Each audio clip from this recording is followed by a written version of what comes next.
Uh, One of the questions that always comes up is how are the bees?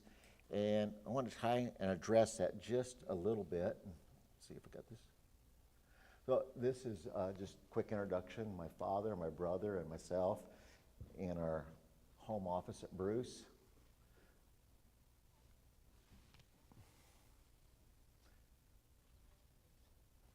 Of course, the bees. This is the first time I've spoke to a big audience that wasn't beekeepers. So anyway, completely out of my element here. And this is our product that we're very proud of that comes off the South Dakota prairies and rangelands. And I hope a lot of you have had the chance to experience it. We have some jars out here. The honey sticks that you have out of here on the front are ours. And we're very proud that we can be a product of South Dakota. We think it's some of the best place in the nation to raise bees because the cool nights and the warm days really make the plants move the nectar up, and it makes it perfect, just like wine on the West Coast. The best wine comes from a place where the nights are cool and the days are hot, and that's a South Dakota profile for our prairie plants. This is what it looks like when everything goes good. The bees get lots of boxes put on top of them to store honey. This is what a perfect setting looks like with all the wildflowers blooming and the truck being loaded with boxes. So anyway, I'm going to give you a bunch of reasons why it's important to protect the bees. And there's a lot of science. We've had some brilliant scientists. We just had a good scientist here, a brilliant one, son-in-law. And so anyway, I should probably get a little further away. Pretty self-explanatory. Pollinator habitat with soybeans. And if you look at this, this was done down in Iowa, and it looks like with having bees on the landscape, increase the yield about 20%. Is there any ag product you can get in a jug or a fertilizer truck that costs you nothing that increases your yield 20%? If there is, let me know. Bees can do that. Let's see. This is the Bible for pollination. This is Dr. McGregor's book on pollination, and it'll tell you how many bees you need per acre on your non-auto-pollinated plants. The interesting one is like back here, oh, we're going the wrong direction. The pollinated plants. These are auto-pollinated plants that are prairie plants I'm going to talk about right here. Soybeans, 20%. Sunflowers. This was done with the University of Minnesota back in the day. I think it was about 15 years old. And having bees on the landscape where you're raising sunflowers, huge gain. It was variable by the type of flowers you planted, between 18 and 30%. But when this was done, it was approximately $312 million a year extra the value of sunflowers. Let's see. Yeah, this was a study it was in. Sunflowers as high as 40% in some of them. Let's see. This was interesting. This was a really complex thing that did with cotton down in Brazil, and having bees. We're not in the cotton belt, but when you get down to Oklahoma, you are. And having bees on the landscape of cotton, it gave a significant yield, depending on the variety. You see that underlying in red? Some varieties as high as 57%, 18, 17, almost 2%. Anyway, huge gains. Nothing else you can do to increase your gains. These are auto-pollinated plants that don't need bees.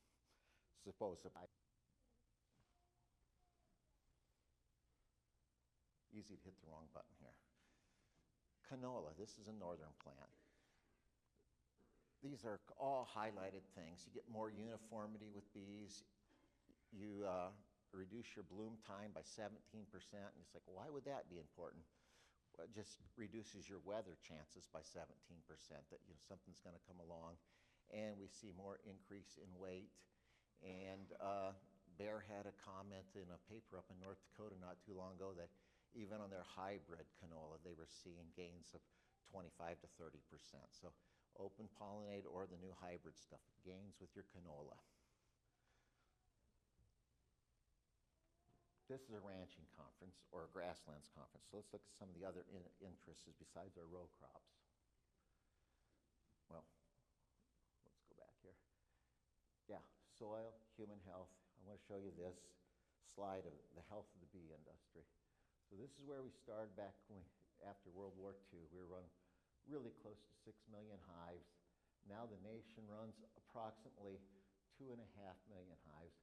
We stabilized in about 95, and the stabilization in 95 was an economic stabilization. It wasn't a biological stabilization. The almond industry came into effect in 1995, and we had a beautiful 30-year boom where almonds carried bees financially. And it was just amazing. People would call you and say, do you have bees? We need to rent them. They never asked the price. It was a 30-year boom, but unfortunately, like any agriculture commodity, it was overproduced. The boom is over. Beef. Where's beef? Beef is here. Beef is where, this is interesting. We heard about the local marketing of beef. I thought that was really interesting, and it's good. It's a niche market though. In all actuality, beef and bees grow where people aren't. Up in the upper prairies here, we have about 2% of the population. I don't know what the beef numbers are, but I do know the upper prairie bee numbers. We produce about 60% of the honey up in the upper prairie here. It was insanity. We were at a family event down in Kansas. I have cousins that ranch in the northern part of the Flint Hills. And at the family event it came up, what was the value of renting ground? And one cousin said, well, I'll give X for it. And if I remember right, it was about $40 an acre. And the other cousin said, well, I'll give you $65 an acre to rent ground if it's sprayed and fertilized. It's like, why would you do that if nature can give it to you for free? Instead of taking systems out, putting systems in. And so anyway, this goes to an old magazine that I took this out of, and it was in 1978. And I think the real big line, USDA scientists from Beltsville, Maryland. There is a real and growing concern in the agency that we haven't been treating the nation's soil very kindly. Wow, 1978. So anyway, regenerative rangeland and honeybees. This is a wonderful study. And I'm not going to go into the studies very deep because I didn't write them, but they were written by brilliant scientists. And they are here for reference. This one here actually came out at Eudices Foundation. So anyway, you've probably already heard this story on this one. Improving legume pastures. Beekeepers, we love forbs in pastures and we love legumes. Legumes are our nitrogen source for you guys and the nectar source for the honeybees. It's a win-win. It's like, why put fertilizer on when nature will do it for free? It's just the highlights of that slide or that study, but then more pasture-based livestock can natural maintenance of soil integrity while growing healthy ruminants. It's like, keep the soil healthy, the animals are healthy. Ryan just showed slides to that. Reduce cost with those healthy soils. Soil health, nitrogen conservation, fatty acids, talked about the omegas there and the profiles in them, and health-conscious consumers. Regenerative ag. This is interesting. Kind of goes back and overlaps over our row crop guys. I had the opportunity to go meet Mr. Turner. Jonathan Lundgren was down there studying, just like Ryan was talking about in Florida, and he met this Mr. Turner, and they had a big citrus ranch that was dying. The citrus greening, it's a bug, or it's a bacteria that gets into the trees from a bug that bites it, a piercing insect. And they were pushing out their orchard, and it was dying.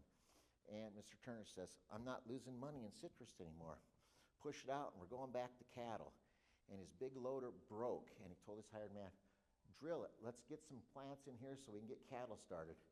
And it took a couple years, just like we heard from our Pheasants Forever. It takes a while to reestablish this crop ground into pasture. And with some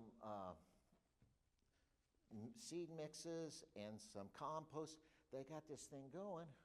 And where the trees weren't pushed out, they realized all of a sudden our trees aren't dying anymore. They're making oranges again. And it's like, what's the soil health? Healthy soil brought those almost dead trees back to life. And one comment that Mr. Turner made that I remember very specifically, he said, my neighbor is putting $3,000 worth of fertilizer and insecticides per acre and getting, if I remember correctly, it was 3,200 boxes per acre and breaking even.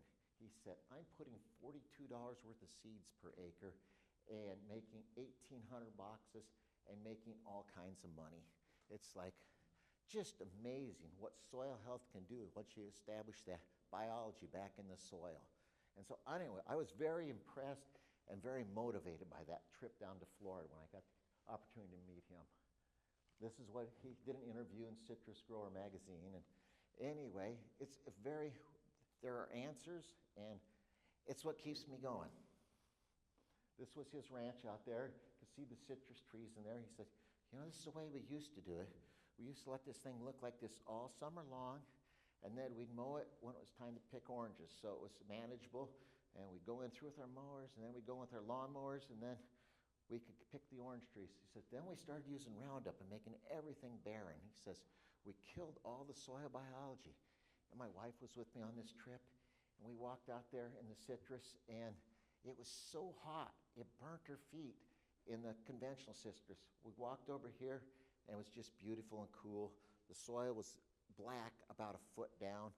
So anyway, putting biology back on the landscape brings a lot of soil, or a lot of health to what we're trying to raise, be it row crops, or be it cattle, or be it honeybees. Okay. The question is, what's happened with the bees? I'm just going to blow through a lot of these science studies, but I think this is one of the most foundational ones.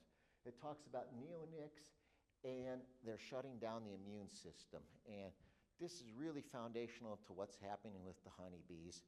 The neonics have shut down the immune system of the honeybees. They're not like they used to be for health. And we'll get into a little detail, but just a real quick sidebar before I get too far into this and run out. We took in bees that just an extra story, a double sidebar. We had, bees were dying really bad in 2014. They've been dying unacceptably since 2007. And in 2014, we had the director of the EPA Pesticide Programs Committee come out, Dr. Jim Jones, and we were looking at bees in almond orchards all over California and the Oakdale area. And we've seen all kinds of bees, all kinds of beekeepers putting all kinds of effort into it. He brought a whole busload of scientists with him. And at the end of the day, we're looking at all these bees. We went to one ranch, and the vigor of the bees was so much more improved than all the rest of the bees. And so in beekeeping world, we test the honey flow by taking a frame of honey out of the hive, and we shake it on top of the beehive. And everywhere we went, a nice little sprinkling. And then we went to these ones where the vigor was so much more expressed. They had about the same metrics for amount of bees in them, but we shook it, and it was on the same ranch, just a different set of bees. And it just drowned at the top of beehive, all that extra vigor. And they said, Bret, we're going to look at your bees next.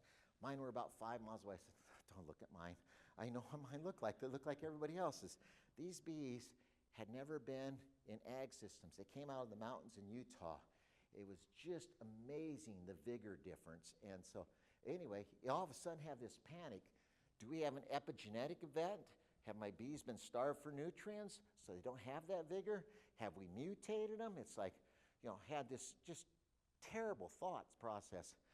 It took about 5 years to realize that they weren't mutated. They could come back if you got them the right nutrients. I kept some bees in the mountains for a long time, for about 5 years, and I saw that vigor again. I used that for my breeding stock till I couldn't. But more of the same, more of the same. This is dicamba. Let's see. I think this is really interesting because, and I'm going to run out of time, so I'm going to have to really hurry. Dicamba, The EPA said you don't have to worry about dicamba because the plants it doesn't kill, it's going to hurt the nectaries so bad the bees won't go visit the plants anyway. And since the rollout of dicamba, we've probably seen a 30% reduction in the productive capacity of the Great Plains here. And anyway, don't worry, it won't hurt the bees, it hurts the plants so much they won't make any nectar. Good, good. Isn't that a wonderful way to think?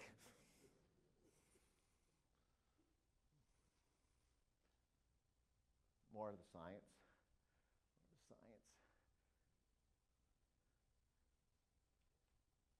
Okay, I want to get to the stuff that's uncomfortable now, into the parallels of our two industries. Because what I did realize is, you know, when we're up in those mountains in Utah, and when we can keep the bees out on the rangelands of South Dakota, when we're blessed with that fall rain that makes clover come, we have such a better survival rate. Just an incredible increase in survival. So bees are pretty easy. You just give them clean food.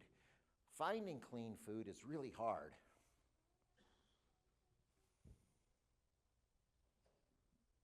Legumes, great for pasture mixes. There's one of these legume science ones I want you to catch on. We all know they're putting nitrogen in. And the nitrogen is so we don't have to fertilize our grass plants. It mixes, you know, a good mix is nature's answer of everything, not a monocrop of anything. I might have missed it. Hairy vetch, I think, is a great mix. Another fun little story is I met a rancher out in California. He had hairy vetch growing in the pasture. I go, what'd you do that for? He goes, oh, when you put up hay, mice will eat it faster than you can bale it, unless you have vetch out there. He said, mice don't like the taste of vetch, so we keep about 5% in our hay mix so the mice don't eat it before the cows do. So anyway, I thought this rancher was 90 years old. It was common knowledge to him, and I'd never heard of it. So anyway, that one's for free. This is what I thought. This is a science study, and you know, there's a bacteria in cattle's guts that make them belch. And anyway, red clover suppresses this bacteria and gives a better gain. And at the end of this cycle, it's about a 3% mix that they put in the pastures that really help the cattle gain by getting rid of the belching and this bacteria suppression. Some guys use antibiotics. Why buy antibiotics if nature will give it to you for free? Plant it once, harvest for years. Okay, this is the beekeeping survival survey, and this is unacceptable. I don't know if there's any other livestock industry where this would even be close to acceptable. The annual losses are running really close to 60% in 2024. In 2025, they came in at 65%. This year's losses for this winter are going to come in at 65%. And so there's a lot of stress in the beekeeping industry because, you know, our anchor that had been the almond guys paying us for pollination, they can't price us. We can't charge any price we want to anymore because they have financial constraints on their industry. They've lost half of their value of their product in the last few years. So bee losses being what they are, they're hard to keep the numbers up. You can breed them about a 2 to 1. So once you go over 50%, it's really hard to keep the bee numbers up. This is the National Beef Inventory. These things are related. This is what we've been since the 1970s, and we keep hearing those statistics in the 50s, the smallest herd ever.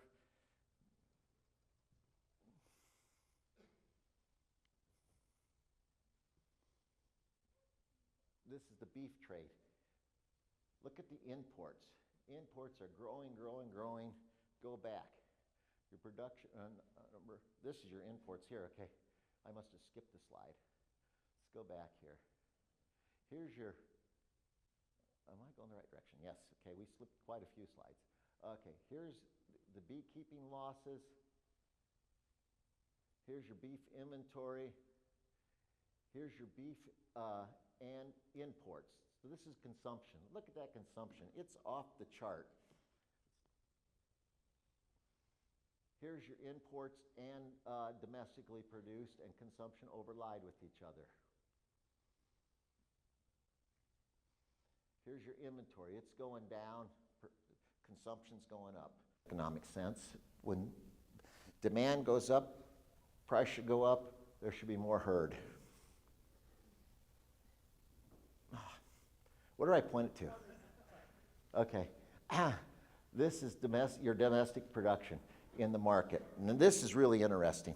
This goes back to 1990. This is honey. In 1990, we were 80%, now we're 20%. Jumping back and forth. We've got, what's really interesting, this is when the marketing order started, was in 1986. We started a marketing order to promote, just like the cattle marketing order, honey. And during the event of the marketing order, we've gone from 80% market share to 20% market share. And I'm being told time's up, so. Keep talking. Okay, and there's gonna be no questions.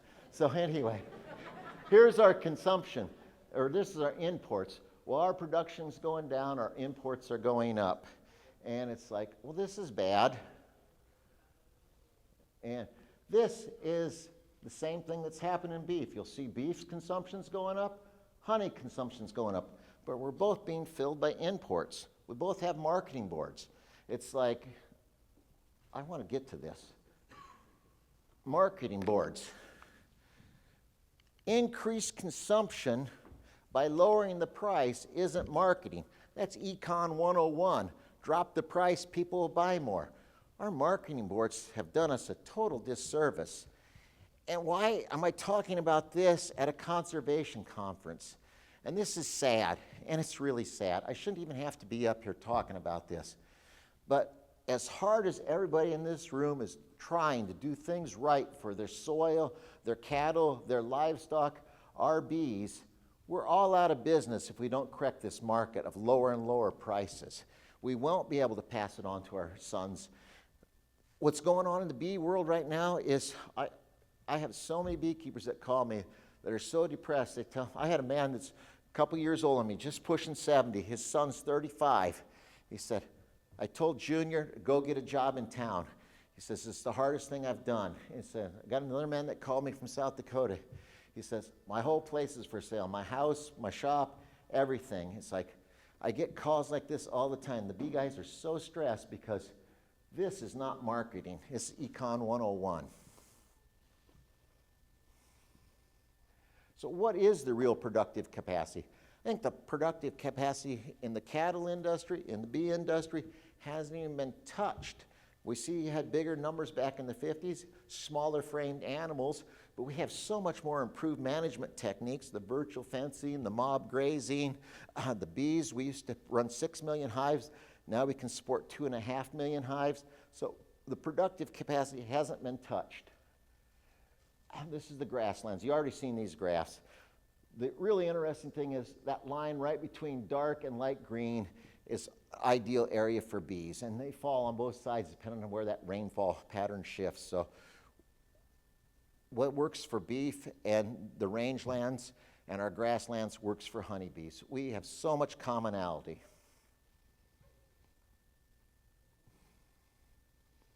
Okay, this goes into a little thing here. Food fraud. And who's speaking after me? Because I'm taking their time. Well, great, but... Okay, food fraud. We are being inundated with fake honey that's coming in from overseas. You're looking at fake meat going to destroy your market. It's like, it's time to address this fake food fraud. It's like, food fraud is huge. This is really sad. It's even in the organic sector hugely. And tell you just a short story. Organic. We went and did a store survey, about 8 stores. We found one solid cut of meat that was organic.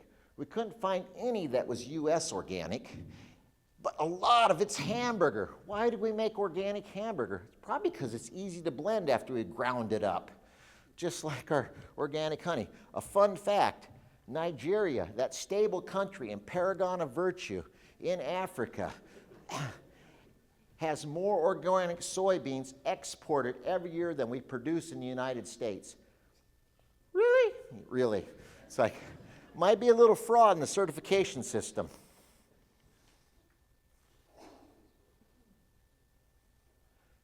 You know this. This is just brings it out. Maybe just went the